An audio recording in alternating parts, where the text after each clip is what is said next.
Ça, il faudrait peut-être qu'on travaille aussi tous collectivement là-dessus, les hommes politiques, les médias, les citoyens. C'est-à-dire qu'on arrête de vouloir que tout se fasse comme ça en 3 mois. C'est pas vrai, ça. C'est pas vrai. Ça prend du temps de mettre en place des politiques publiques, ça prend du temps de réformer la politique éducative, la politique fiscale, etc. Moi, j'aimerais qu'on fasse une éloge un peu du ralentissement, du temps long. Bonjour à toutes et à tous, je suis Alexandre Mars et vous êtes sur RCJ. Je suis ravi de vous retrouver pour un nouvel épisode de Pause, le podcast où on prend le temps. Le temps de s'arrêter, le temps d'écouter, le temps d'explorer, le temps de rire. Chaque épisode est l'occasion de marquer un temps d'arrêt pour aller à la rencontre de mes invités. Ces femmes et ces hommes sont artistes, chefs d'entreprise, écrivains, entrepreneurs, sportifs ou activistes, et ils ont accepté, le temps d'une pause, de nous livrer les dessous et les secrets de leur parcours. J'adore lire les biographies et les portraits dans les journaux. Il y a quelques temps de ça, je tombe sur le portrait de mon invité d'aujourd'hui.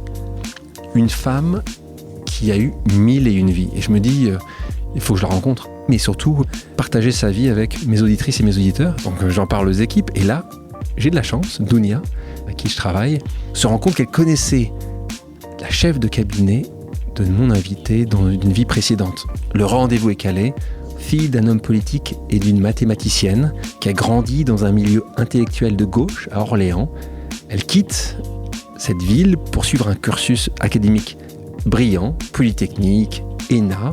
Puis une fois diplômée, elle choisit l'Inspection Générale des Finances. Et en 2022, elle est nommée chef de cette institution prestigieuse. Mais pourquoi 1001 vies ?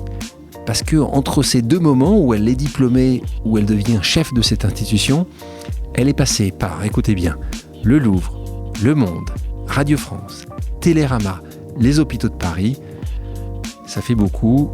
Le temps d'une pause, elle nous emmène sur le chemin de sa vie en nous parlant de ses rencontres, de ses défis, de ses échecs, de ses opportunités et de ses ambitions, mais aussi de sa vision du secteur public et du secteur privé. Bonjour, Catherine Sueur. Bonjour Alexandre. Comment tu vas ? Très bien. Tu es née et grandi à Orléans. 2 sœurs, tes parents Jean-Pierre et Monique. Le premier est un homme politique. Il n'est pas homme politique au début de sa carrière, mais il est devenu homme politique. Et puis ta maman est une enseignante chercheuse en mathématiques. Donc un milieu intellectuel quand même assez unique, assez remarquable. Tu as senti une pression très jeune de leur part ? Pas vraiment, puisque mes parents nous ont toujours élevés en nous expliquant qu'on ferait ce qu'on voudrait, qu'on ferait des choses formidables. Après, ils nous ont aussi beaucoup... Ils disaient quand même des choses formidables. Oui, je pense, oui. C'est des choses que vous voulez, mais quand même, il faut que ça soit formidable. Oui, mais surtout, je pense qu'ils nous ont inculqué quelque chose d'assez fort, qui était qu'il fallait travailler. Quoi qu'on fasse, il fallait le faire bien, il fallait le faire à fond, il fallait se donner du mal. Effectivement, ils étaient très attachés au fait qu'on travaille bien à l'école. Ma mère, comme tu l'as dit, est prof de maths, et elle était très attachée à ce que ses 3 filles, et d'ailleurs toutes ses petites filles et ses petits-enfants soient bonnes en maths, soient bons en maths également. Enfin, je trouvais que c'était vraiment quelque chose de très important pour elle. Donc, c'est vrai qu'on n'avait pas tellement le choix de ne pas être bon à l'école, ça c'est vrai. Et vous avez plutôt excellé. T'as une de tes grandes sœurs a terminé à faire HEC, c'est ça, et dans le secteur bancaire aujourd'hui. Une autre est comédienne, donc, mais a fait aussi des études poussées ou bon ? Ma sœur aînée est comédienne, effectivement. D'accord. Elle a dû faire une maîtrise de droit, et qui était la condition pour qu'elle puisse faire son école de théâtre. Et ma sœur cadette a fait HEC, effectivement, elle travaille chez American Express. Tu dis d'ailleurs que tu es issue d'une famille d'héritiers à la Bourdieu. J'ai la chance d'avoir grandi dans une famille où effectivement mes parents, parce qu'en fait mon père avant de faire de la politique est prof de français, ma mère est prof de maths, et ils maîtrisent effectivement absolument tous les codes du système scolaire français. Et donc ils savent qu'en 6e il faut faire allemand première langue, que c'est bien de faire du latin ou du grec, en l'occurrence du grec pour toutes les 3, que c'est bien de faire une prépa. Mais on l'avait jamais vécu comme une contrainte, à vrai dire, c'était comme ça. Et ils nous ont surtout expliqué que c'était important de travailler à l'école. T'avais un rêve ? Quand j'avais 10-15 ans, ça va sembler, je ne sais pas si ça va intéresser beaucoup les auditeurs, mais je voulais devenir préfète. Je trouvais ça extraordinaire. Préfète ? Oui. Oui. À quel âge ? En 5e. Et c'est assez rare quand même. Oui, des gens alors en 5e effectivement, qui comme tu l'as dit, mon père était député à l'époque. Je pense qu'il avait invité le préfet à dîner chez nous. C'était très très très rare que ma mère accepte qu'on organise des dîners chez nous. Elle a toujours considéré que son engagement politique, il avait des enceintes pour l'exercer et qu'à la maison, c'était la maison. Et puis, elle avait fait une exception, je pense, pour le préfet, parce qu'elle pensait effectivement, elle aussi, que c'était quand même quelqu'un d'important. Donc, elle avait mis, je pense, tout un enjeu autour de ce dîner où il fallait qu'on soit bien sage, etc. Je pense que le préfet est arrivé avec une boîte de pâtes de fruits ou quelque chose comme ça. Et je me souviens encore, comme ma mère trouvait que c'était très important, je disais, mais pourquoi c'est si important que ça ? Et alors, elle m'avait dit, parce qu'il représente l'État dans le département. Et alors, je m'étais dit, c'est quand même incroyable d'avoir comme ça toutes les politiques publiques qu'on essaie de coordonner, s'occuper de tous les services publics. Du coup, je pense que sur ma fiche en 5e, j'ai vraiment écrit ça. J'ai dit, je veux devenir préfète. Tu as rencontré ton mari, qui est également haut fonctionnaire, qui est aussi polytechnicien, qui est aussi énarque, on va y arriver, parce que tu as fait l'ENA après. Par rapport à tes enfants, tu as des enfants qui sont encore en jeune âge, moins de 10 ans. Le travail, pour toi, un sujet aussi très important. Le rêve, la passion. Toi, justement, cette passion, ce rêve, tes parents n'avaient pas fait exprès. Comment toi, tu arrives à créer ça auprès de tes enfants ? C'est une question difficile parce que je pense que quand on élève des enfants, je ne sais pas comment tu fais toi, mais on fait au fur et à mesure, on essaie de faire du mieux qu'on peut. Je pense que très souvent... C'est ça, je pense que c'est ça. On essaie de faire le mieux qu'on peut. Je pense que très souvent, on se plante. Moi, ce qui me semble important, c'est de leur donner l'envie de faire des choses, qu'elles aient envie de faire des choses et le goût de l'effort. Moi, je suis très attachée à ça. C'est que là, elles ont appris le piano, par exemple, depuis 3-4 ans. Et au début, c'est quand même difficile. Et donc, la tentation de renoncer et d'arrêter parce qu'on n'y arrive pas, etc., est forte. Et moi, j'essayais, alors que moi-même, j'en joue pas du piano, je lis à peine les notes. Et vraiment, je me souviens très bien que la première année, je me forçais vraiment à en faire avec elles pour leur dire, il y a un moment quand même où ça deviendra plus sympa. Et d'ailleurs, on est en train d'arriver à ce moment-là. Parlons de tes études nouveau. Tu as prépa scientifique, tu intègres Polytechnique. Combien il y avait de pourcentage de femmes quand tu rentres à Polytechnique ? À l'époque, on était 62 sur 400 élèves, si je ne me trompe pas. Ça fait 16%. Pendant longtemps, on était une des promos les plus féminines. Donc, c'est-à-dire que ça évolue vraiment très lentement, la féminisation à l'école Polytechnique. À l'époque, on s'en rendait quand même pas tellement compte. Je pense. On parlait beaucoup moins de parité, on parlait beaucoup moins d'égalité professionnelle. D'ailleurs, la loi sur la parité en politique, elle date de 2011. Et de 1997. Il y a une première loi en 97 sur les élections, sur un homme, une femme, sur les listes, etc. Du coup, à l'époque, on se rend moins bien compte qu'on est si peu de femmes, et surtout que quand on rentre à l'X, on était avant en prépa où on est déjà très peu. Donc il y a un moment où on baigne dans un univers principalement masculin. Et en fait, c'était une sorte de normalité, en fait. C'était comme ça, on ne se posait pas totalement la question. C'était comme ça. Tu décides ensuite de passer les concours pour intégrer l'ENA. C'est justement la suite de ce rêve de préfet. Tu sais que tu veux servir la société. Moi, quand j'étais à l'X, j'ai toujours voulu préparer l'ENA. Je ne me souviens pas avoir hésité, d'ailleurs. Il y avait des possibilités. À l'X, il y a évidemment beaucoup de cours scientifiques. Et puis, il y a également des cours de sciences humaines et sociales. Il y avait un certain nombre de professeurs, notamment d'ailleurs Didier Tabuteau, qui est maintenant vice-président du Conseil d'État, ou Benoît Ribado-Dumas, qui étaient professeurs d'humanité et sciences sociales et qui avaient des cours d'initiation aux politiques publiques, de pré-PENA aussi. Et donc, j'ai suivi tous ces cours-là. Et après, j'ai passé l'ENA assez naturellement, que j'ai raté. Quand on voit ton parcours, on se pose parfois la question à quel moment Catherine a pu échouer. Donc, tu as échoué. Ce qui est important dans l'échec, c'est pas forcément l'échec. J'ai raté le permis aussi. Tu as arrêté le permis. Tu as arrêté, donc tu as cubé pour rentrer à Polytechnique. Tu as doublé pour rentrer à l'ENA. Ouais. Tu as quand même réussi. Moi, je pense qu'il ne faut pas se dire qu'un échec, c'est quelque chose qu'on a mal fait. C'est quelque chose qu'on n'a pas réussi à atteindre cette fois-ci. Il faut retenter pour effectivement l'atteindre la fois d'après, je pense. Comment tu gères, toi, les échecs ? Moi, j'aime bien passer à autre chose, quand même, assez rapidement. C'est-à-dire que j'aime pas l'idée de me dire « Ah là là, j'ai raté quelque chose, c'est terrible, ma vie est brisée, je m'assieds sous un arbre, sur une pierre et je pleure. » Je suis pas tellement de ce tempérament-là. C'est-à-dire que je me dis toujours « Bon, allez, on remonte sur le vélo, on va trouver une solution, on avance. » Donc, j'essaie de pas trop me lamenter sur mon sort. J'analyse pas trop mes échecs, je pense pas. Je rebondis. Je pense que c'est important, c'est d'avancer. Peut-être que c'est un défaut d'ailleurs, peut-être qu'il faudrait plus que j'analyse pourquoi j'ai mal fait, ce que j'ai mal fait, etc. Et sans doute que je le fais quand même. Mais... Inconsciemment peut-être. Oui, inconsciemment sans doute. Mais vraiment, moi, mon premier réflexe, c'est de me relever le lendemain matin et de me dire, allez, on y va. On va trouver. Demain, il fera jour. Tu n'es pas major, mais quand même, tu te débrouilles pas si mal que ça, parce que je crois que tu termines 7e de classement de sortie, c'est ça? Voyons, quelle enquête. C'est pas mal, c'est pas mal 7e. Selon le classement de sortie, tu peux choisir en fait un corps, donc c'est un choix. Toi, là, ça te paraît aussi assez logique de partir à l'Inspection Générale des Finances? À l'époque, et encore à l'époque, quand on sortait dans ce qu'on appelle la botte, donc les 15 premiers à la sortie de l'ENA, on était fortement encouragés à rejoindre l'un des 3 grands corps, donc que sont la Cour des comptes, le Conseil d'État et l'Inspection Générale des Finances. Et moi, j'hésite pas vraiment. Parce que l'Inspection Générale des Finances, c'est ce qui me correspondait le mieux.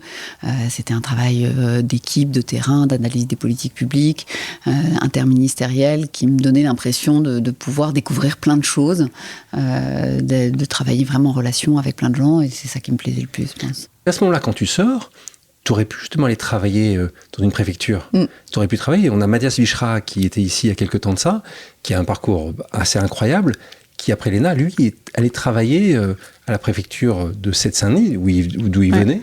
Toi, c'était pas la botte, c'est pas ça. Pour être honnête, ceux qui sont après. Ouais, pour être honnête, personne dans les 15 premiers. Voilà. Donc la question, c'est pas vraiment. C'est dommage. Ça se fait pas. Oui, mais c'est pas trop après, tard. C'est pas trop tard. C'est pas trop tard. Écoutez, c'est pas trop tard. Maintenant, on en parlait puisque l'ENA a eu beaucoup de changements qui ont été faits par les gouvernements successifs, en particulier par la présidence de la République, sur l'ENA, justement pour qu'il n'y ait plus de classement. Toi, tu disais qu'il y avait des choses positives, négatives. Il y a eu beaucoup de questions là-dessus, sur le classement de fin. Pour toi, tu trouves que c'est une bonne chose qu'il n'y ait plus ce classement-là, qu'il n'y ait plus de choix comme il y a eu à ton époque?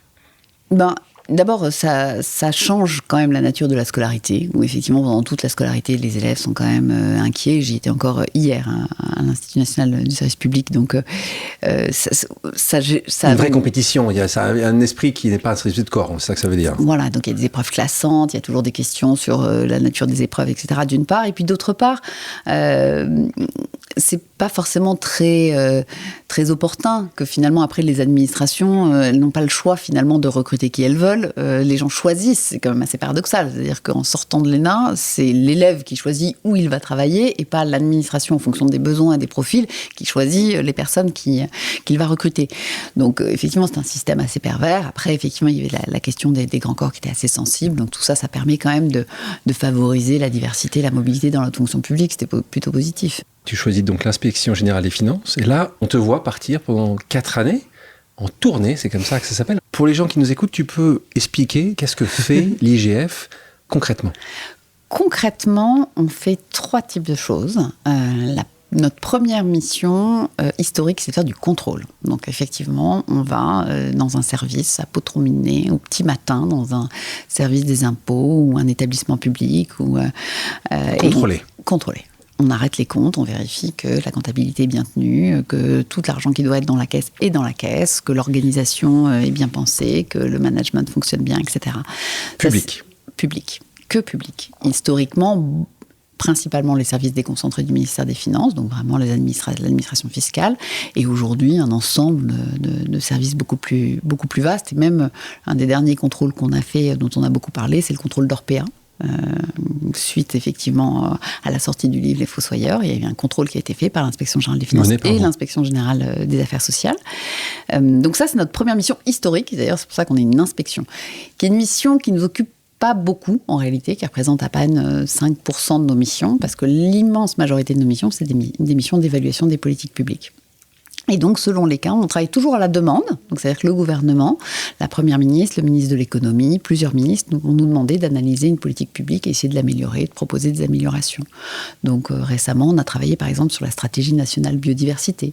On peut travailler sur la décarbonation de l'industrie. On peut travailler sur les services publics de l'emploi. Et donc là, tu travailles, analyses, évalues et remets un rapport. Exactement. Et une des particularités de l'inspection, c'est que à chaque fois qu'on a une mission qui nous est confiée, on essaie toujours de voir toute la chaîne. Et c'est aussi pour ça, et on en parlait à l'instant, qu'on parle de tournée. C'est-à-dire qu'on va voir à la fois le directeur d'administration centrale, ou le directeur de Pôle emploi, si on travaille de Pôle emploi, et on va aller jusque dans une agence de Pôle emploi, rencontrer un conseiller, regarder comment il travaille, et essayer vraiment de rencontrer le plus de gens possible à Paris, mais aussi effectivement sur le territoire. Moi, j'incite toujours les équipes à faire un déplacement de plus plus. Quand ils me décrivent, ils font des notes de cadrage au bout de 3 semaines, ils expliquent un peu leur méthode. Et moi, je leur dis, ils ont prévu en général 3 déplacements. Je leur dis, vous ne voulez pas faire un de plus quand même? Parce que je trouve que c'est notre plus-value. Aller sur le terrain, aller rencontrer les gens. Et la dernière mission, puisque je vous dis qu'on fait 3, c'est qu'on fait un certain nombre de missions d'assistance aussi. On en a fait beaucoup pendant la crise Covid, où effectivement, il y a des administrations qui ont des besoins ponctuels et on va les renforcer sur tel ou tel sujet. Donc pendant la crise Covid, on a pu être dans la task force sur les vaccins, on a pu également accompagner la direction du Trésor quand il a fallu mettre les sanctions sur les entreprises en Ukraine, suite au conflit avec l'Ukraine. Donc là, c'est du manpower, donc c'est du talent, c'est des gens qui pensent bien et qui vont aider d'autres départements, d'autres entités publiques. Exactement. Combien de personnes aujourd'hui, combien d'inspecteurs, il n'y a pas que des inspectrices et des inspecteurs d'ailleurs, combien de personnes chez toi? Il y a 140 personnes à l'inspection générale des finances et il y a une centaine d'inspecteurs et d'inspecteurs généraux qui concrètement font la mission. Après, il y a des fonctions support, il y a un pôle sciences des données extrêmement important. On a des data scientists et c'est de plus en plus utile dans nos missions d'analyser les données, d'en tirer parti et profit, puis des fonctions support. Inspectrice, inspecteur? Inspectrice, inspecteur. Au rapport aujourd'hui? Dans la tournée parmi les plus jeunes, il y a 40% d'inspectrices. Pour les inspecteurs généraux, la stat m'est un peu moins favorable. Il y a 20% d'inspectrices générales. C'est en train d'évoluer. Oui, mais ça va être une évolution longue, parce que la première femme qui rentre à l'inspection générale des finances, c'est en 1974, donc 75 même, je crois. Pardon. Dans ce que tu fais pendant ces premières années, il y a une mission qui t'intéresse encore plus que les autres, c'est la mission que tu portes sur le bac professionnel. Ah oui. Tu t'en souviens de ça là? Une mission importante. Pour qu'on explique très concrètement. Concrètement, ce que tu fais justement. Là, tu as une mission, il y a un sujet à l'époque, le bac professionnel dure 4 ans à l'époque. Il y a une discussion, donc c'est chez vous, c'est à ce moment toi, jeune inspectrice, qui va travailler sur cette réflexion et qui va changer quand même le futur de beaucoup de jeunes, parce que tu vas changer en fait la durée du bac. Raconte-nous. Concrètement, comment ça se passe à ce moment-là? Comment ça se passe? C'est un moment où, au ministère de l'Éducation nationale, il lance un certain nombre de missions qu'il confie conjointement d'ailleurs à l'Inspection générale des finances et à l'Inspection générale de l'Éducation nationale. Et donc, on a travaillé sur le collège, sur le lycée, sur l'organisation des concours, je me souviens également. Il y avait cette mission sur l'enseignement professionnel initial qui se posait la question à la fois des filières. C'est-à-dire, c'est quoi les bonnes filières? Et d'ailleurs, c'est encore un sujet sur lequel on travaille. C'est comment, finalement, le système scolaire s'adapte aux besoins des entreprises. Et c'est vraiment quelque chose qui nécessite sans cesse de s'adapter, d'y revenir, etc. Et puis, effectivement, on travaille sur la certification, sur le CAP, le BEP, le bac pro. Et effectivement, on découvre ça. C'est-à-dire que pour avoir un bac pro, il faut faire un BEP pendant 2 ans, puis encore 2 ans pour avoir un bac pro. Et il y avait une sorte de paradoxe, quand même, qui était de dire, souvent, dans la voie professionnelle, on oriente quand même les élèves qui aiment le moins l'école. Les cours, on peut faire des circuits courts, alors que là, le circuit était plus long qu'un bac classique. Ouais. C'est ça que tu dis. Et alors même qu'on essayait de valoriser toutes les matières professionnelles qui sont extrêmement utiles et importantes. On est en 2007, et là, tu t'en vas et tu rejoins, on parlait tout à l'heure du Louvre, il faut s'en souvenir, en 2007, nouvelle présidence, Nicolas Sarkozy. Est-ce que ce sujet d'alignement avec le nouveau président, pas du tout? Alors, en fait, pas du tout. Il y a 2 niveaux de réponse. C'est qu'à l'Inspection générale des finances, quand on est inspecteur ou inspectrice junior, on reste 4 ans. De tout temps, la tournée dure 4 ans. C'est quelque chose auquel je suis attachée, que je dis toujours aux équipes en ce moment de rester 4 ans. Et du coup, moi, mes 4 années s'achevaient en 2007. Après, pourquoi c'est comme ça? Parce que c'est important d'écrire des rapports et dire il faudrait faire comme ci, faire comme ça, manager le service public, mettre en place des indicateurs, des objectifs, mesurer son impact, etc. C'est donc très, très bien de faire. Théorique, on va dire. Et c'est bien aussi après d'aller dans le dur, c'est ça que tu dis. Ouais. Et du coup, autant moi j'espère que toutes les équipes que j'ai en ce moment restent 3-4 ans, parce que c'est un métier quand même qu'on apprend à évaluer les politiques publiques, et donc il faut quand même le faire un certain temps pour écrire les meilleurs rapports possibles. Mais après, moi je pousse vraiment les inspectrices et inspecteurs à sortir. Et du coup, moi je devais partir de mais la les gens tournée. peuvent rester quand même s'ils veulent. Les gens peuvent rester, mais peu restent. Peu restent. Donc 3-4 ans, ouais, ils reviennent. Ils peuvent revenir, moi je suis toi, revenue. Toi, t'es revenu, mais... Ils peuvent revenir. Et normalement, c'est assez court, dans le monde d'avant, en fait. on revenait assez peu. Et là, comme je dois inventer un nouveau système, justement, avec la réforme de la haute fonction publique, j'espère que les gens reviendront. Parce que c'est une alternance quand même assez fructueuse. Très théorique au départ.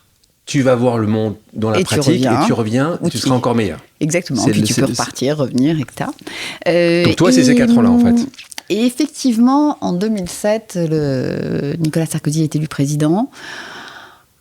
Et ça, c'est peut-être le deuxième niveau de réponse, c'est que je me sentais pas très bien d'aller en cabinet ministériel, en tout état de cause. Donc, l'autre possibilité, c'était la plupart du temps, c'est là ce qui se passe, c'est que tu pars en cabinet après. Un certain nombre de personnes ont effectivement partent en cabinet ministériel. Moi, c'est pas tout à fait ma tasse de thé. Et j'avais vraiment envie de travailler dans un opérateur. C'est-à-dire que vraiment, j'avais pas envie de travailler en administration centrale.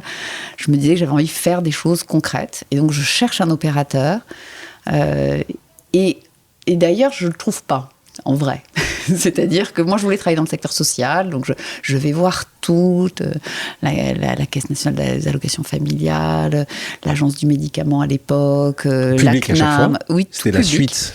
Je me disais que parfois, il devait y avoir peut-être des réunions où ils se disaient « Toi aussi, tu l'as vu, Catherine Sueur ?» Donc, j'allais voir tous les patrons du secteur social pour trouver un job, puis je ne trouvais pas. Ils te recevaient tous? La plupart, oui. Pas tout de suite, bien sûr, en fonction de leur agenda, de leur priorité. Mais oui, l'esprit de corps faisait. Souvent, c'est pas l'esprit. Bon, après, moi, je sais pas, toi, comment tu fonctionnes, mais effectivement, moi, quand il y a quelqu'un qui m'écrit en me disant je rêve de rejoindre votre structure, tu rencontres. La plupart du temps, tu rencontres quand même. Et donc, je trouve pas. Et puis, je vois qu'il y a un poste qui se libère au musée du Louvre. Et alors même que c'était pas du tout dans ce secteur que je cherchais. J'appelle la personne qui quitte ce poste, d'ailleurs, qui est Lindsay Lavalbaum. Et je lui dis, mais qu'est-ce qui se passe avec ton poste? Et elle me dit, bah, écoute, il est disponible. Elle part en réalité au cabinet du Premier ministre de l'époque. Et je candidate. Et je rencontre Henri Loirette, le président directeur du musée du Louvre. Et je me dis, c'est quand même incroyable. C'est-à-dire que je me souviens encore l'entretien. Je traverse la cour Napoléon, qui est la cour, il y a la pyramide du Louvre. Et je rentre dans ce bâtiment, dans le palais. Et je me dis, c'est quand même... avant le rendez-vous, j'étais allée évidemment dans les salles. Je me souviens très bien d'ailleurs, j'étais allée une nocturne un vendredi soir. Et il y avait des gens qui signaient avec le langage des signes dans les salles. Et qui faisaient une sorte de spectacle à moitié avec la danse et la langue des signes. Et je me suis dit, c'est quand même incroyable. Et il faut dire que tu étais déjà passionné d'art à l'époque. Donc, c'est pas quelque chose, tu t'es juste dit, tiens, le loup, c'est sympa sur un CV. C'est que ça t'aime l'art. Oui, j'aime l'art. J'aime les expositions, j'aime la confrontation à l'œuvre. Cela étant, je me souviens encore dans l'entretien avec Henri Loirette. Qu'est-ce qui se passe? Henri dit quoi, là? Je lui dis, mais vous savez, je suis pas très bonne en histoire de l'art, malgré tout. C'était pour être administratrice générale adjointe du musée du Louvre. J'avais peur quand même de devoir maîtriser toutes les œuvres de Nicolas Poussin. Et il me répond d'ailleurs cette phrase en me disant, mais vous savez, quand je dois recruter un historien d'art, je recrute un historien d'art. Si je vous recrute vous, c'est pour faire autre chose. Je parle souvent de rencontres ici. Moi, ça m'est arrivé personnellement d'avoir des rencontres qui ont été transformatives dans ma vie. Tu as eu des rencontres comme ça dans ta vie qui ont été... Henri Loirette en est très très clairement une. Parce que je pense que je peux encore faire des citations entières de ce qu'il disait. Et typiquement, il disait au musée du Louvre, tout est possible. Et ça, je trouvais ça formidable de se dire, c'est un musée, c'est le plus grand musée du monde, c'est des collections nationales, mais tout est possible. Et effectivement, on a fait plein de choses. On a fait un film, on a fait du spectacle vivant, on a fait venir des écoles, on a travaillé sur le handicap, enfin, tout était possible. Catherine, je te pose maintenant une pause amicale. Le principe est simple, j'ai demandé à quelqu'un qui te connaît de te poser une question surprise. On écoute. Oui, bonjour Catherine, c'est Eric Labaille à l'appareil. Je suis très heureux de pouvoir te poser une question dans ta discussion avec Alexandre. Tu as eu une carrière dans le monde de la culture, dans le monde de l'administration, mais aussi une formation scientifique. Et donc, ma question était sur l'importance, en tout cas, de cette formation scientifique, ou comment est-ce que tu vois aujourd'hui, dans le monde de la culture, dans le monde de la haute administration, le fait d'avoir des acteurs qui ont cette formation scientifique importante, comme tu l'as eu. Merci. Question d'Éric Labaille, qui est aujourd'hui le président de Polytechnique. D'abord, je suis touchée. Je suis touchée parce que je dois beaucoup à l'école Polytechnique aussi. C'est vraiment une école qui m'a énormément apporté. Donc, je suis vraiment flattée que le président de l'IX me pose une question. Ce que m'a apporté la formation scientifique, c'est plein de choses. D'abord, les sciences, c'est quand même une matière qui est assez égalitaire. C'est-à-dire qu'il n'y a pas de différence sociale quand on fait des maths. Et quand on arrive à l'IX, et j'ai pu m'en rendre compte après à l'ENA ou à Sciences Po, c'est pas du tout pareil. C'est-à-dire que presque la première chose que t'apportent les sciences, c'est qu'on est tous à égalité. Peu importe les voyages qu'on a pu faire avec ses parents, peu importe la littérature qu'on a eue ou pas lue, à la fin, les maths... Une équation, c'est une équation, c'est ça que tu dis. Et on est tous égaux devant les maths, et ça, c'est quelque chose d'assez puissant. Après, il y a une rigueur, quand même, dans les mathématiques. Il n'y a pas de... C'est pas une dissertation. C'est-à-dire qu'à un moment, on fait un raisonnement, on fait une démonstration, on passe d'une ligne à l'autre, et on ne peut pas tricher d'une ligne à l'autre. C'est très mal, d'ailleurs. Je me souviens très bien, quand on fait ça, on se dit, oh, ça passe à peu près cette démonstration. Non, c'est pas bon, on a 0. Enfin, il n'y a pas de compromis. C'est-à-dire, soit on a bien démontré, soit on n'a pas bien démontré. Donc ça, la rigueur, c'est quelque chose qui m'a beaucoup appris, qui m'apporte beaucoup au quotidien. Et puis, après, je pense qu'il y a toute cette culture scientifique, et a fortiori en ce moment, où on vit un monde en mutation avec la transition écologique, avec la réindustrialisation. Enfin, tout est science aujourd'hui quand même. Enfin, se comprendre le réchauffement climatique, se poser la question de comment on va réindustrialiser, se poser la question de ce qu'on doit manger demain pour répondre à toutes ces considérations, c'est beaucoup des matières scientifiques et c'est extrêmement précieux. Enfin, oui, donc je dirais... l'égalité, la rigueur et la compréhension du monde dans lequel on vit. Mais dans la culture Alors, dans la culture, c'est une très bonne question. Est-ce qu'il y avait un intérêt ou en fait pas vraiment? Alors, d'abord, que ce soit dans la culture, puis aussi à la PHP, le fait d'être scientifique fait que pour un conservateur, un historien de l'art, vous êtes quand même un scientifique. Tu n'es pas un épicier, c'est ça que tu veux dire. Tu n'es pas un commerçant. Ouais, pas un épicier, pas un pire, entre guillemets, un technocrate. Franchement, les hauts fonctionnaires n'ont pas toujours bonne presse. Moi, ça me fend le cœur parce que c'est l'immense majorité d'entre eux sont voués à l'intérêt général et au service public. Mais un scientifique, c'est toujours quelque chose de plus sympathique. Quand on se dit, elle a une culture scientifique. Ce qui est d'ailleurs assez précieux parce que je pense qu'on vit effectivement en France dans un pays où les sciences, et j'espère que ça durera le plus longtemps possible, sont valorisées. Donc ça m'apporte ça. Et puis, je pense que ça m'apporte vraiment cette rigueur, cette façon d'essayer de faire les choses les unes après les autres. Donc tu mettais plus en avant ton côté polytechnique que ENA, c'est ça que tu veux dire? Ce que je veux dire, c'est que je l'ai constaté. Moi, je ne l'ai pas fait. Moi, j'ai toujours mis les choses à égalité en avant. Mais tu as senti qu'il y avait... Ah oui. Merci Eric pour ta question. Donc après l'art, tu passes aux médias. On continue, tu vois. On avance. Dans ton parcours, on est en 2011. Une autre rencontre importante pour toi, Louis Dreyfus, qui te propose à ce moment-là de rejoindre Le Monde. Louis Dreyfus qui en est... le directeur général, il te propose de rejoindre Le Monde en tant que secrétaire général du groupe. Aucune expérience dans les médias, aucune, on est d'accord. Qu'est-ce qui prend à Louis, que j'apprécie beaucoup, de te voir et te dire tu seras bien chez nous? On parle de rencontre encore là. Comment ça se passe là? Tu postules, tu as fait tes 4 ans. Raconte-nous un peu comment ça se passe. En vrai, c'est qu'on se rencontre avec Louis dans un projet qui n'a finalement pas eu lieu. C'est que je suis à l'époque au musée du Louvre et il a repris les Inrocks avant de prendre Le Monde. Ils veulent organiser le festival des Inrocks Cours Napoléon, devant la pyramide. C'est amusant parce qu'on y travaille beaucoup. Et moi, Henri Loiret, qui m'avait dit tout est possible au musée du Louvre. Je ne pensais pas que ce serait possible. Moi, pour être tout à fait franche, quand Louis m'avait appelé pour me rencontrer en disant on va faire un concert de rock au musée du Louvre, je me suis dit mais c'est quoi ce truc? Et d'ailleurs, quand j'en ai parlé à Henri Loiret, je dis oui, alors voilà, il faut que je vous dise, il y a un projet de concert de rock. Et comme lui était toujours partant pour tout, il dit ah, mais super, quelle bonne idée, on va faire un concert de rock. Et donc on travaille, on essaie de monter un plateau. Il y a quand même des questions techniques un peu compliquées. C'est un bâtiment historique, évidemment.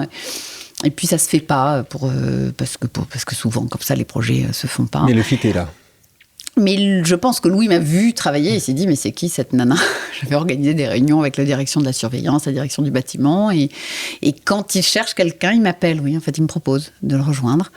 Et c'est au moment où Le Monde est racheté par Pierre Berger, Xavier Niel et Mathieu Pigasse.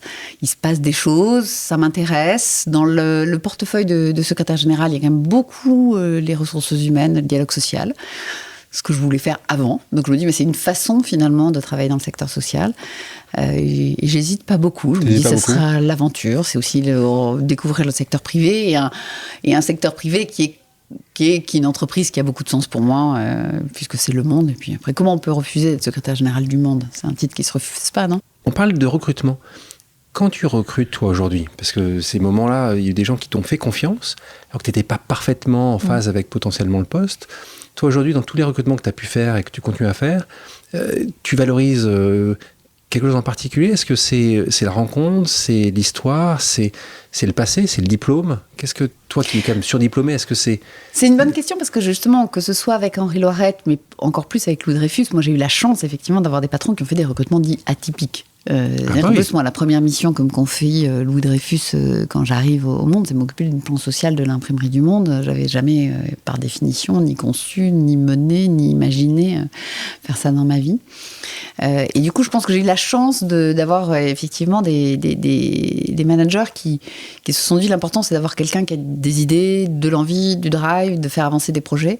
Et après, dès lors que vous avez la tête à peu près bien faite et que vous êtes bien encadré, managé, ça marche, je pense. Donc c'est ce que tu fais, ce qu'ils ont fait avec toi. Donc c'est ce que tu répercutes souvent. J'essaye. Le de côté le faire. Atypique, ou tu essaies quand même de rentrer dans des cadres? J'ai pas eu beaucoup l'occasion de faire des recrutements atypiques, mais j'essaye, effectivement. J'essaye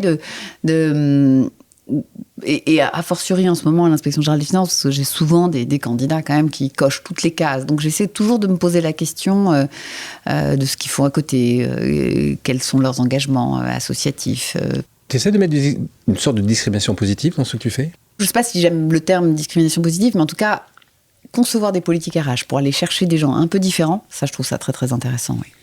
Une loi très importante en France, c'est la loi Copé-Zimmermann, la loi Rixain par la suite, qui est en gros la loi des quotas. C'est que globalement, tu n'as pas fait ce qu'il fallait faire, on impose. Toi, tu as vu ça quand c'est arrivé, tu as vu ça comme femme ayant réussi, tu as trouvé que c'était trop, que ça allait gâcher en fait la réussite des femmes qui n'en ont pas eu besoin, ou tu t'es dit, évidemment, sans ça, on n'y arrivera jamais? Je pense que j'ai évolué. Comme beaucoup de femmes. Comme beaucoup de femmes. C'est-à-dire qu'effectivement, quand j'étais jeune, et je me souviens, moi, de la première loi sur la parité en politique, c'est effectivement 1997, où il y a des quotas de femmes parmi les candidates. Et moi, à l'époque, je suis vraiment très choquée par ça. Et je me souviens d'une discussion avec ma mère, où je lui dis, mais c'est une insulte à ma génération, quelque part. Et ta maman disait quoi? Elle trouvait ça normal? Oui, elle trouvait ça très bien, elle. Ouais. Et je pense qu'effectivement, 25 ans plus tard... T'es comme ta maman? Ouais. Ça n'aurait jamais changé sans ça? J'en suis convaincue. J'en suis convaincue parce que les stéréotypes sont très forts, parce que les femmes se mettent jamais en avant, parce qu'il faut se battre 2 fois plus que les hommes, parce qu'il y a plein de raisons, parce qu'on a le stock d'hommes qui est là, et que j'aime beaucoup d'ailleurs, vraiment. Mais donc effectivement, pour faire progresser l'égalité professionnelle, il fallait évidemment des quotas. Tu verrais d'autres lois comme ça?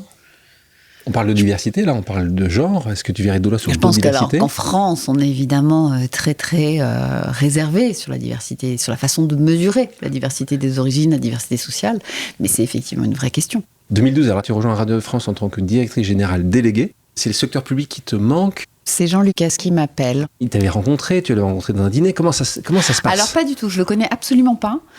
J'ai été prévenue par quelques personnes qui lui avaient donné mon nom, qui risquaient de m'appeler, mais je savais pas quand. Et un jour, et un peu, je sais pas si tu te souviens de Jean Lucas, qui est un immense producteur de radio et qui a notamment créé les talk shows et qui avait fait cette émission de radio mythique sur France Inter qui s'appelait Synergie. Et il a cette voix incroyable. Il a vraiment une magnifique voix. Que tu reconnais. En fait, ça ne pouvait pas être un canular. Non. Et donc un jour, mon téléphone sonne, je décroche et j'entends « Allô, c'est Jean Lucas, je voudrais vous rencontrer ». Et là, tu sais pourquoi déjà. Et j'aimais énormément travailler au groupe Le Monde. D'ailleurs, la preuve, j'y suis retournée encore après. Et j'hésite pas vraiment quand même, parce que c'est le service public auquel je suis très attachée. Et puis Radio France, c'était même un alignement de planète assez dingue, parce que j'avais découvert les médias au Monde, et je trouvais ça hyper intéressant de travailler avec les rédactions, dans ce monde qui est quand même en forte évolution. Hein, quand même, en 2011-2012, c'est vraiment le moment où on ne trouve pas le modèle économique sur Internet, etc.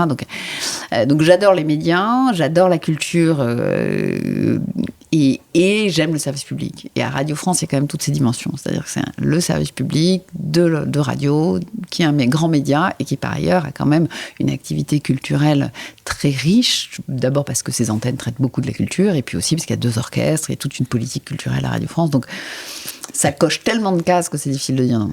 Tu as encore une rencontre avec quelqu'un que j'apprécie beaucoup, qui s'appelle Martin Hirsch, patron des hôpitaux de Paris. Donc, tu parlais d'AP-HP tout à l'heure, pour les gens qui ne connaissent pas l'acronyme, c'est Assistante publique des hôpitaux de Paris. Donc, tu rejoins là en directrice générale adjointe en 2017. Pourquoi tu rejoins ça? Parce que justement, c'est ton appel du public, c'est un endroit que tu n'as pas connu, c'est la relation avec Martin. Raconte-moi.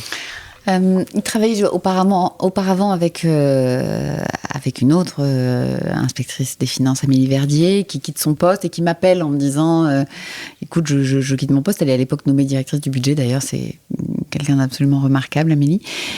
Et elle m'appelle et je me dis, c'est quand même un très très grand service public, la PHP, il y a beaucoup de choses à faire. C'est effectivement assez loin de mes bases. Et je le dis à Martin, je pense, quand je le rencontre en entretien de recrutement. Mais j'avais envie de participer. Moi, je dis souvent que la PHP, c'est extraordinaire quand même, parce que c'est à la fois la recherche médicale dans ce qu'elle a de plus pointu, on fera il y a des robots pour opérer, etc. Et puis à la fois, c'est les urgences où on accueille tout le monde. Et donc, cette espèce c'est tout le service public, c'est-à-dire vraiment qui s'adresse à tous. Ouais. Mais je te propose une deuxième pause amicale. On va l'écouter. Chère Catherine, une petite question que je brûle de te demander. Quel est le meilleur souvenir que tu as gardé de ton expérience à l'assistance publique Hôpitaux de Paris, dans nos hôpitaux ? Il y avait beaucoup de choses difficiles. Est-ce qu'il y a un bon souvenir, un émerveillement, quelque chose que tu as gardé et que tu partages de temps en temps avec tes collègues ou en évoquant quelque chose qui t'a donc positivement marqué ? Merci, à bientôt. Au revoir Catherine. Question de Martin Hirsch, donc, qui était ton président pendant cette année. Il y a plein de choses. Quand Martin a posé la question, ce qui m'est tout de suite venu en tête, c'est Martin a eu l'intelligence d'organiser les journées portes ouvertes de la PHP. Et moi, je me souviens vraiment de la journée porte ouverte qu'il avait organisée. Ça a duré d'ailleurs plusieurs jours et c'était vraiment l'idée d'ouvrir les portes de l'hôpital, de montrer aux citoyens, aux Parisiens, aux habitants ce qui se passait. Et moi, je me souviens que j'avais passé une grande partie de la journée à Fernand-Vidal, qui est un hôpital près de la gare du Nord, dans le 10e arrondissement, qui s'occupe d'addictologie et qui avait ouvert ses portes. Il y avait plein d'activités, il y avait des associations qui étaient venues, il faisait beau, c'était gai, alors que Fernand-Vidal, c'est quand même un établissement sur la discologie qui peut être vraiment difficile. Et je m'étais dit, c'est quand même dingue, parce que les hôpitaux sont quand même en plein centre de la ville. Souvent, on les voit pas. Tu vois, si je te parle de Fernand-Vidal, j'imagine que tu vas à Londres, c'est à 2 pas de la gare du Nord, tu sais même pas où c'est. Et pourtant, c'est une emprise quand même dans l'espace qui est extrêmement importante. La Pitié, c'est énorme. Et souvent, on passe devant les hôpitaux, on les voit pas. On ne sait même pas qu'ils sont là. Donc, journée porte ouverte, rentrez, venez voir. Ouais. Et j'avais trouvé le fait que les gens soient là, que des associations soient venues, que des patients qui manifestement... Comme la journée du patrimoine, en fait, ce que vous montriez. Ouais, j'avais trouvé ça génial. Après la santé, tu repars à l'inspection générale très rapidement. Et là, tu repars chez Louis Dreyfus. Ouais. Parce que tu reviens... il te propose là à nouveau quelque chose qui est difficile pour toi de refuser. Enfin, c'est ça, j'aime bien, parce que je réponds à ta place, hein, Alexandre. C'est difficile de refuser. Oui, c'est vrai qu'on t'a proposé des choses difficiles à refuser. Puis c'est là on te propose la présidence de Télérama. Les médias t'avaient vraiment beaucoup plu, la relation avec Louis Dreyfus t'avait plu, donc Télérama. Oui, je trouve ça marrant. Ta maman devait être contente, là. Alors, ma maman est très, très contente. Moi, t'avais dû avoir de Télérama quand t'as grandi. Ma grand-mère était abonnée à Télérama, ma mère était abonnée à Télérama. Quand j'ai quitté la maison, même, pour faire mes études à Paris, je me souviens que ma mère m'a abonnée à Télérama pour Noël ou un truc comme ça. Donc c'est un magazine, effectivement, que je connais bien.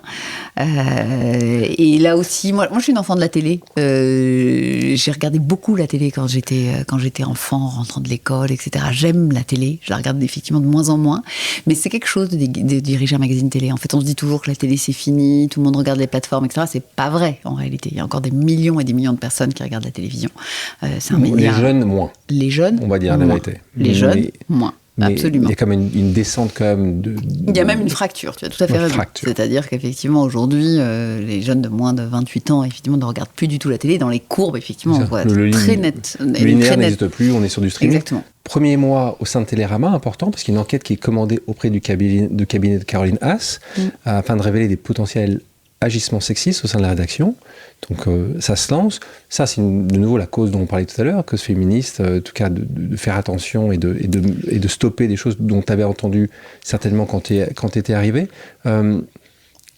Est-ce que toi, en parlant de ces remarques, est-ce que toi, tu en as eu justement dans ta carrière de femme puissante, en tout cas avait des rôles de position importante? Est-ce que tu as eu ces remarques sexistes ou assez peu, ou justement parce que tu étais tout en haut, les gens n'osaient pas, ou les gens, ça allait mal se passer pour eux? Assez peu. J'ai eu de la chance d'en avoir assez peu. T'en as quand même eu? J'en ai eu, je pense, au début de ma carrière. des petites remarques du genre, oui, alors Catherine, quand j'étais stagiaire de l'ENA, par exemple, je me souviens très bien, mon préfet me présentait toujours en disant, alors Catherine est formidable et en plus elle a des beaux yeux. Je me rendais pas compte à l'époque. Et c'est vrai que ce que je trouve, après ça m'est assez peu arrivé, parce que souvent j'ai eu assez vite des responsabilités importantes, parce que j'ai travaillé avec des patrons, que ce soit Martin Hirsch, Henri Loiret ou Louis Dreyfus, alors vraiment, ils respectent une égalité homme-femme absolument parfaite. Donc j'ai souvent travaillé dans un univers assez protégé de ce point de vue, enfin protégé ou en tout cas juste de ce point de vue-là. Et ce que je trouve difficile, c'est qu'en fait ces remarques-là, celle dont je me souviens, c'est celle que j'ai eue au début de ma carrière. Et je pense que c'est au moment où on est le plus fragile.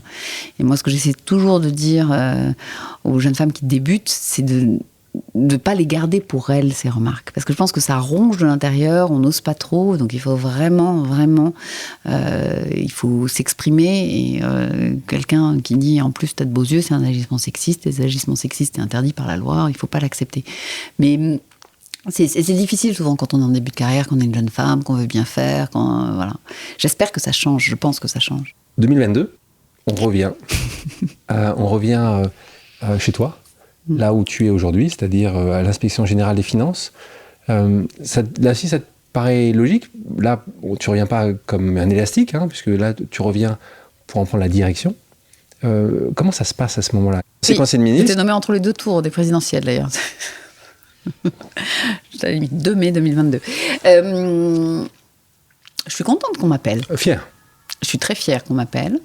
Et d'ailleurs, moi, c'est un des trucs que je m'applique. C'est-à-dire que moi, j'essaie d'appeler les gens, de leur dire, tiens, au fait, il y a ce poste-là, regarde, etc. Je pense que ça fait toujours plaisir qu'on pense à soi. Je pense que c'est aussi une façon d'améliorer la diversité, la mobilité, etc. C'est de toujours réfléchir un peu plus loin. C'est pas forcément de nommer la personne qui est là juste à côté. Effectivement, quand on m'appelle, c'était pas évident. Alors autant effectivement pour les personnes qui me connaissaient depuis longtemps et qui savaient que j'étais haut fonctionnaire, que j'étais inspectrice des finances, etc. Je trouvais ça logique. Mais alors quand j'étais à Télérama, je me souviens encore, ils se disaient mais qu'est-ce qu'elle va faire là-bas? C'est vraiment bizarre.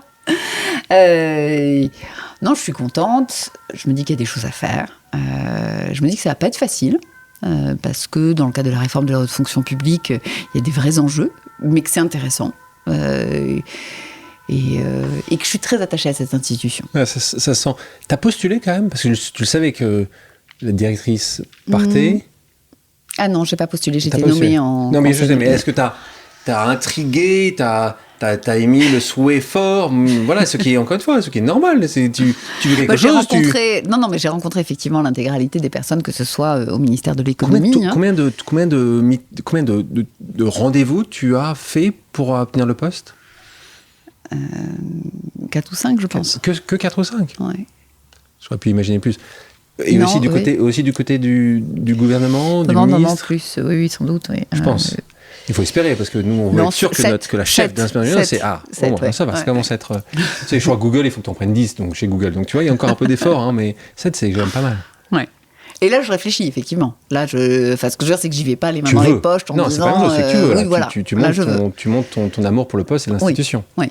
Je dis que c'est une institution qui a un rôle à jouer, effectivement, et tu en parlais au moment où il y a tant d'attentes des citoyens envers les services publics, c'est important de les évaluer, c'est important de mesurer l'impact, comme tu disais. Et puis, c'est important aussi de travailler sur les carrières des hauts fonctionnaires, et tout ce qu'on disait auparavant sur la diversité, la mobilité, l'égalité homme-femme. Enfin, il y a plein de choses à faire. C'est vraiment ces 2 piliers sur lesquels je travaille. Tu reportes à qui? Au ministre de l'économie. Donc, ministre de l'économie. Donc, quand le ministre de l'économie partira, ça risque d'arriver, toi, tu ne partiras pas. Non. Donc, en fait, c'est ça, c'est le temps court et le temps long, c'est la discussion toujours, c'est que toi, tu resteras. Et donc, mais c'est toi qui dois démissionner, ou est-ce que quel que soit le prochain gouvernement, peut te changer? Alors, moi, l'ensemble des autres directeurs d'administration centrale peuvent être changés chaque mercredi matin au Conseil des ministres, si je caricature un petit peu, parce que dans les faits, ça se passe quand même pas comme ça. Ouais. Moi, je bénéficie avec l'ensemble des autres chefs d'inspection générale d'un statut un peu particulier, parce que comme on est en charge d'évaluer des politiques publiques, on a besoin d'une indépendance. Totalement. Tu penses que c'est une bonne chose d'avoir une reconduction possible, que ce soit pour ton poste, que ce soit un poste de président? Ça devrait être 5 ans renouvelables une fois? Est-ce que c'est 6 ans? Qu'est-ce que tu en penses? Je trouve que c'est une excellente question. Je pense que c'est important de ne pas être propriétaire de son poste, de faire des choses pendant 3, 4, 5 ans, et puis après de laisser la place, parce que quelqu'un avec un œil neuf va renouveler. Après, tu me parlais du patron de la RTBF, par exemple. On voit aussi très bien qu'il y a des transformations qui nécessitent de rester 5, 10 ans, avec des patrons, justement, qui incarnent, alors dans les médias, il y en a quand même tout un tas, qui sont là depuis très longtemps, mais parce que, justement, la transformation prend du temps. Il faudrait peut-être qu'on travaille aussi tous collectivement là-dessus, les hommes politiques, les médias, les citoyens. C'est-à-dire qu'on arrête de vouloir que tout se fasse comme ça en 3 mois. C'est pas vrai, ça. C'est pas vrai. Ça prend du temps de mettre en place des politiques publiques, ça prend du temps de réformer la politique éducative, la politique fiscale, etc. Donc, moi, j'aimerais qu'on fasse une éloge un peu du ralentissement. Du temps long. Du temps long. Ça me rappelle quelqu'un, ça, le temps long. Mais c'est vrai que là où tu as raison, c'est que ça prend beaucoup de temps et on va voir des résultats tout de suite. Le problème, c'est que les résultats, et on en parlait plus tôt, l'impact de ces politiques publiques prendront du temps et malheureusement, il y a peu de chances que les gens qui les ont votées, ou en tout cas les gens qui les ont mises en législation, soient encore là quand on voit les résultats, positifs ou négatifs d'ailleurs. Donc tu fais partie de ces gens. Alors même si tu as été toujours dans le service public, parce que tu es haut fonctionnaire, mais tu as passé du temps dans le privé, tu fais partie de ces gens qui ne sont pas complètement partis dans le privé, et donc qui ont un impact de ce choix, un impact financier déjà, parce que tu l'évoquais, l'énonçais. Alors pour beaucoup de gens, ils vont trouver ce salaire comme un salaire important, qui est un salaire important, parce que je crois que tu touches plus de 10 000 euros, 12 000 euros, c'est ça? C'est chiffre brut. Brut, 12 000 euros. Mais ce qui est évidemment très, très loin de ce que tu aurais si tu travailles aujourd'hui dans le privé. Donc là aussi, qu'est-ce que tu en penses? Tu penses que c'est facile de continuer à attirer les meilleurs talents quand ils se retrouvent à avoir financé les études de leurs enfants, des fins de vie de leurs parents, quand on est dans ces années-là où globalement tu peux gagner beaucoup? Comment toi tu le vois? Comment tu le vis? Est-ce que tu peux y penser, alors sans forcément concurrencer les entreprises qui vont payer des fortunes, mais est-ce qu'il y a quelque chose pour continuer à attirer les meilleurs talents? Alors, sincèrement, le salaire, que ce soit dans le public comme dans le privé, c'est un des éléments de motivation, mais pas du tout le seul et pas le premier, par rapport au sens, par rapport au sens du travail, à la mission qui est la nôtre. Donc, et après, moi, ce que je constate sur les salaires dans le public, c'est que c'est d'abord, moi j'ai un très très bon salaire, et par rapport effectivement au salaire médian de l'essentiel des Français, c'est un bon salaire. Et après, ce que je constate, c'est qu'il y a beaucoup d'irrationnel là-dessus. C'est-à-dire que c'est compliqué d'aller plus haut, parce que les gens ne le comprendraient pas.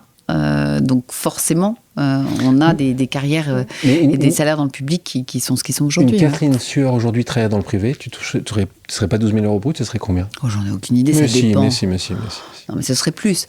Mais... Tu serais beaucoup plus. Ouais. Oui, tu le sais. Donc non, encore une fois, tu disais tout à l'heure, parfois il faut faire l'éloge, ou que les médias te fassent l'éloge. Il faut aussi mettre en avant, parfois appeler un chat un chat. Je veux dire que des gens aujourd'hui dans le public comme toi ont décidé de passer une partie de leur énergie en gagnant beaucoup moins. Et faisant l'éloge, je comprends que tu n'aimes pas trop en parler, parce que les gens n'aiment pas trop parler d'argent. C'est pas que j'aime pas en parler, c'est-à-dire que je pense que c'est un sujet qui est toujours difficilement compréhensible. Et j'ai toujours peur, pour être tout à fait sincère avec toi, de me prendre un peu une balle perdue. C'est-à-dire qu'aujourd'hui, moi, je gagne quand même très bien ma vie. Je pars en vacances, j'habite un bord d'appartement, je fais partie des 1%, etc. Sauf que tu pourrais faire partie des 0,1%, c'est ça que je veux dire ici. Et que c'est un choix de vie que tu fais. Mais c'est un choix de vie, et je fais aucun sacrifice. Ce que je veux dire, c'est que j'ai pas l'impression... ce que j'aime pas dans la façon dont tu le parles, c'est que j'ai l'impression que je fais un sacrifice. C'est pas un sacrifice. C'est pas sacrificiel. Ce qui est intéressant, mais ça m'a amené à une étude qui a été faite par un journaliste que j'aime beaucoup, un écrivain journaliste qui s'appelle Malcolm Gladwell, qui est un Canadien, qui a étudié en fait l'endroit où le montant où les gens sont le plus heureux dans leur vie, ça c'est sur leur salaire. Ouais. Et en fait, il a pris en fait le salaire médian, et en fait il a défini que 3 fois le salaire médian, c'était là où les gens avaient une sorte d'optimum de leur contentement, on va dire. plein de raisons. Après, il y a d'autres soucis qui arrivent certainement, des demandes ou autres. En tout cas, il a analysé ça. Et en effet, ce que tu nous dis, ce qui est important, c'est qu'il n'y a rien de sacrificiel là-dedans. Je dois être ça, moi, à peu près, trois fois le salaire médian. Donc voilà. Et donc tu as le grand sourire. On va continuer à parler sur ce service public et on va demander à quelqu'un qui t'apprécie beaucoup de te poser une question, une autre pause amicale. On écoute. Question pour Catherine. Tu fais partie des rares très hauts fonctionnaires qui, après avoir eu plusieurs expériences structurantes dans le privé, ont fait le choix de revenir vers le service public pour contribuer à la transformation de l'État et de son fonctionnement.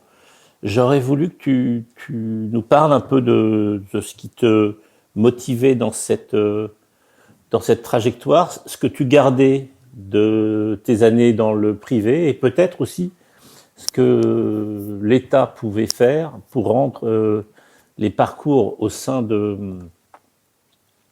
du service public plus attrayants puisque tu restes quand même une exception et nombreuses sont celles et ceux qui font plutôt le choix inverse, c'est-à-dire de quitter de manière définitive un parcours dans le public pour rejoindre les sirènes du privé. À toi. Je ne pose plus la question, Louis, mais moi, ce qui m'intéresse en particulier, c'est cette question, justement, qu'est-ce qui pourrait faire que ça rend encore plus difficile ou encore plus attractif le fait qu'on y retourne ou qu'on y reste dans le service public ? Parce qu'on travaille sur le... C'est vrai que ça a l'air un peu désincarné, comme ça, le service public, l'intérêt général, les politiques publiques, mais c'est quand même passionnant, honnêtement. Travailler sur pourquoi on met en place un bouclier tarifaire et comment on sort de ce bouclier tarifaire. Travailler sur est-ce qu'on met en place un chèque alimentaire pour que dans ces périodes particulières où on essaie de faire en sorte que les gens s'alimentent mieux, comment on fait ?